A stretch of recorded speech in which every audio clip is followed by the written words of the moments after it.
Zero থেকে grammar শিখি আজকে হচ্ছে ডে 1। যারা একেবারে গ্রামারে দুর্বল, কিছুই পারেন না, তাদের জন্য এই কোর্সটা একেবারে বেস্ট হবে। আমি 10টা ক্লাস দেব। আজকে হচ্ছে ডে 1। আজকের টপিক হচ্ছে সাবজেক্ট, ভার্ব, অবজেক্ট, কমপ্লিমেন্ট। এই টপিকসগুলো আমি একেবারে সহজভাবে বুঝাবো। আপনি যদি শুধু একটা খাতা নিয়ে বসেন, আপনি একেবারে সহজভাবে বুঝবেন। দেখেন, আমরা যে প্রতিদিন বাক্যগুলো দেখি, সেখানে আমরা সাবজেক্ট দেখি, ভার্ব দেখি, অবজেক্ট, কমপ্লিমেন্ট, এই বিষয়গুলো আমরা দেখি, বাট আমরা বুঝি না। তো আমি আজকের ক্লাসে যখন এগুলো বুঝাই দিব, আপনি প্রত্যেকটা বাক্য দেখে এখন থেকে বুঝবেন ইনশাল্লাহ। সো ক্লাসটা একটু শেয়ার করে দিবেন। ওকে, দেখেন, প্রত্যেকটা বাক্য দুইটা ভাগে ভাগ করা যায়। প্রত্যেকটা বাক্যকে একটা হচ্ছে আমি সাবজেক্ট, একটা হচ্ছে প্রেডিকেট হিসেবে ভাগ করতে পারি। সাবজেক্ট কি প্রেডিকেট কি আসেন বুঝাই বলি। আই হ্যাভ এ বুক, মনে রাখবেন সাবজেক্ট প্রথমে থাকে। আইটা হচ্ছে তাহলে সাবজেক্ট। তো সাবজেক্ট বাদে বাকি যে অংশটুকু থাকবে সেটা হচ্ছে প্রেডিকেট। দেখেন, আই হচ্ছে সাবজেক্ট, হ্যাভ এ বুক হচ্ছে প্রেডিকেট।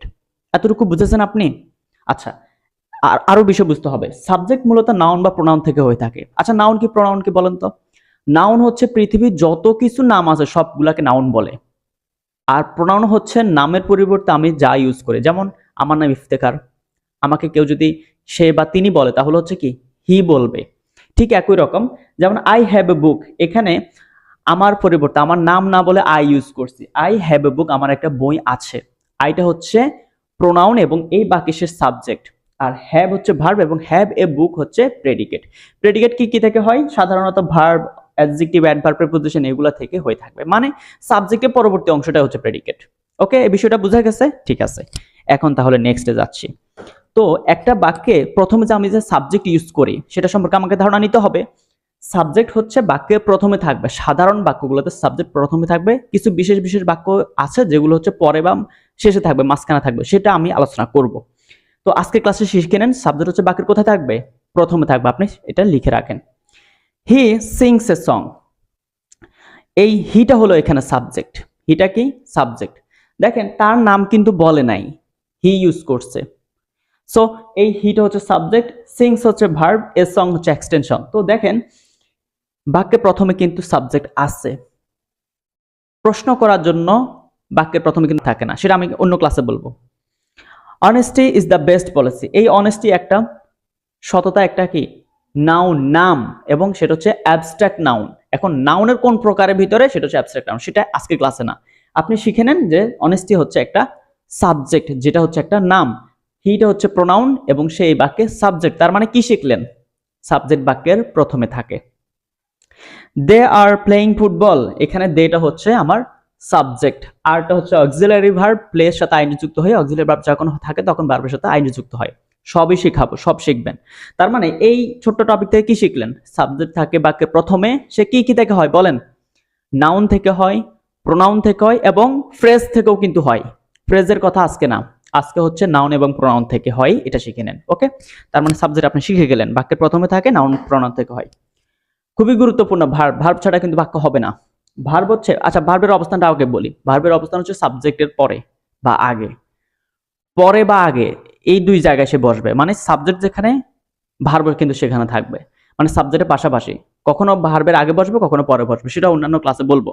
আচ্ছা, আমি এই বিষয়টা বোঝানোর জন্য এভাবে বলি। আপনি যখন বিয়ে বাড়িতে যান তখন কি দেখেন? যখন আপনি বউকে দেখেন তখন আপনি বুঝেন যে এটা হচ্ছে বর। তার মানে বর হচ্ছে সাবজেক্ট, বউ হচ্ছে ভার্ব। আবার একে আমি যদি ভার্ব বলি, এটা হচ্ছে কি সাবজেক্ট। ঠিক আছে, তো বোঝানোর জন্য বলতেছি। ভার্ব হলো এমন একটি শব্দ যা কোনো কিছু করা, হওয়া, ঘটা বোঝাবে।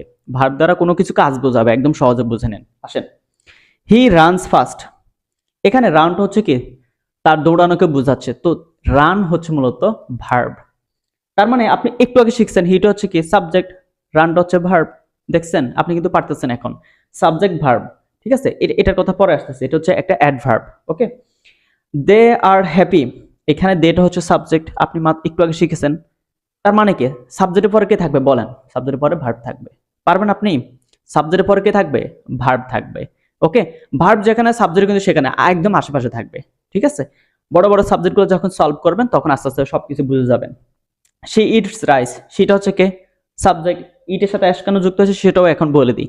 মনে রাখবেন, সাবজেক্ট যখন একজন হবে সিঙ্গুলার, তখন প্রেজেন্ট টেন্সের ক্ষেত্রে আমরা অ্যাশ যুক্ত করি অথবা ইয়েস যুক্ত করি। দেখেন, হি রানস, রানের সাথে অ্যাশ যুক্ত হয়েছে। দে আর, এখানে আর হচ্ছে একটা বি ভার্ব এবং সে এখানে মেইন ভার্ব হিসেবে কাজ করতেছে। দেখেন শি ইটস, শি একজন এবং এটার সাথে আর যুক্ত হয়েছে। এটা অন্যান্য ক্লাসে শিখবেন। তো এই টপিক থেকে কি শিখলেন বলেন? ভার্ব হচ্ছে কোনো কিছু করা, হওয়া, ঘটা বোঝায় বা কাজ বোঝায়, সাবজেক্টের পরে তার অবস্থান। ঠিক আছে, ওকে। আজকের ক্লাসে এতটুকু শিখলে হবে। ক্লাসটা আমি চাই সবার কাছে শেয়ার করে দিবেন। আমি চাই আপনারা সবাই ক্লাসগুলো শেয়ার করে দিবেন। এতে হচ্ছে আমার এই ফ্রি কোর্সটা সবার কাছে পৌঁছাবে। ঠিক আছে, অবজেক্ট বলেন, অবজেক্ট কি থেকে হবে? খুবই মজার একটা বিষয়। সাবজেক্ট কি থেকে হয় বলেন তো? একটু আগে বলছিলাম নাউন, প্রোনাউন, প্রেজ। প্রেজ কথা ভুলে যান, নাউন এবং প্রোনাউন থেকে হয়। ঠিক অবজেক্টও নাউন এবং প্রোনাউন থেকে হয়। খুবই মজার না বিষয়টা? অবজেক্টও কি নাউন প্রোনাউন থেকে হয়। এবং অবজেক্ট কিভাবে বের করবেন বলেন? একদম সহজ। ভার্বকে কি বা কাকে দ্বারা প্রশ্ন করলে আপনি উত্তর পেয়ে যাবেন। আসেন বুঝে নেন। They gave me a flower vase. তারা আমাকে দিয়েছিল একটি ফুলের তোড়া বা হ্যাঁ ফুলদানি। আচ্ছা, ফুলদানি। তো আপনি গিভ মানে এখানে গিভ থেকে গেভ হয়েছে, ফার্স্ট টেন্স বোঝানোর জন্য গেভ ইউজ করছে। তো আমি গিভ হিসেবে ধরি, তাহলে বুঝতে সুবিধা। আপনি জিজ্ঞাসা করেন কি দিয়েছে, ফুলের তোড়া দিয়েছে, ফুলদানি দিয়েছে। এই ফুলদানিটা হচ্ছে মূলত এখানে অবজেক্ট। আমি কি দ্বারা প্রশ্ন করলে কিন্তু উত্তর পেয়ে যাচ্ছি। আচ্ছা, এখন কাকে দ্বারা প্রশ্ন করেন তো? কাকে দিয়েছে? আমাকে, মানে মি, এটাও কিন্তু একটা অবজেক্ট। তার মানে এই বাক্যে আমরা অবজেক্ট দুইটা পাচ্ছি। আরেকবার বুঝাই, ভার্বকে আপনি কি বা কাকে দ্বারা প্রশ্ন করলে আপনি আনসার পেয়ে যাবেন অবজেক্টটা কোথায়। আসেন, গিভ মানে দেওয়া, ঠিক আছে, এখানে গেভ দিয়েছে মানে দিয়েছিল অর্থে বোঝাচ্ছে। তো দিয়েছিল, কাকে দিয়েছিল? কাকে দ্বারা প্রশ্ন করেন, কাকে দিয়েছিল? আমাকে দিয়েছিল। আমাকে ইংরেজি কি? মি। তার মানে এটাও একটা অবজেক্ট। কি দিয়েছে? ফুলদানি। তার মানে ফুলদানি একটা অবজেক্ট। বুঝেছেন আপনি? আশা করি বুঝবেন আপনি যদি খাতায় লিখেন, পড়েন, বুঝেন। যারা হচ্ছে একেবারে জিরো থেকে গ্রামার শিখতে চাই লাইভ ক্লাসের মাধ্যমে, live class plus note plus exam ইত্যাদি ইত্যাদি থাকবে, তারা হচ্ছে জুলাই মাসে 12 তারিখের কোর্সে জয়েন হয়ে যেতে পারেন।